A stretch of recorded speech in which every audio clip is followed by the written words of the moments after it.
29 તારીખ અને શુક્રવાર પહેલા પાણીની સગવડતા કરી લેજો, નહીતર ખૂબ તકલીફ પડશે. કારણ કે 29 તારીખે પાણી નથી આવવાનું.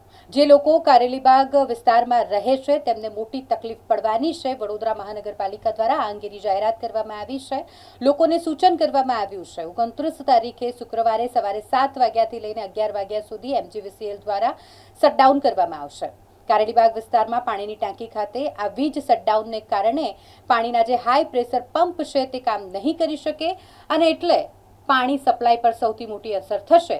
કારેલીબાગ પાણીની ટાંકી ખાતેથી જ્યાં પાણીનું વિતરણ થાય છે તેઓને 29 મે શુક્રવારના રોજ પાણી નહીં મળી શકે, મોડું મળશે અથવા તો ઓછા પ્રેશરથી મળશે અને આ સમસ્યાનો સામનો પાણી જેઓને મળે છે તેઓને કરવો પડશે. કારેલીબાગ વિસ્તારમાં રહેતા લોકોને પાણીની સમસ્યા થવાની છે 29 તારીખે.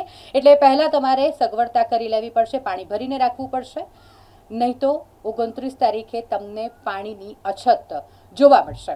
સવારે 7 થી 11 શટડાઉનના કારણે પાણી વિતરિત નહીં કરી શકાય, પાણીનું સપ્લાય નહીં થઈ શકે તેવી જાહેરાત વડોદરા મહાનગરપાલિકા દ્વારા કરવામાં આવી છે. સવારના ઝોનમાં પાણી વિતરણ ધરાવતા વિસ્તારો કલાકુંજ સોસાયટી, વૃંદાવન, કૃષ્ણલીલા સોસાયટી, આમ્રપાલી, મુખ્યમંત્રી આવાસ, ફતેપુરા, અમિતનગર, અજીતાનગર, ભાવના પાર્ક તથા સાંજના Jyoti park, Anandnagar, Suvidha park, bright school ખાંચો, Deepika society, Amitnagar, Shanti park, Ambalal park, Aryakanya, Ranchhod park, Sonal park, Jay Gayatri નગર અને અયોધ્યાનગર જેવા વિસ્તારમાં સવાર સાંજ પાણી વિલંબથી તથા હળવા દબાણથી અથવા તો ઓછા સમય સાથે મળશે તેની નોંધ લઈ પાણીનો સંગ્રહ કરી સહકાર આપવા માટે પાલિકાએ વિનંતી કરી છે.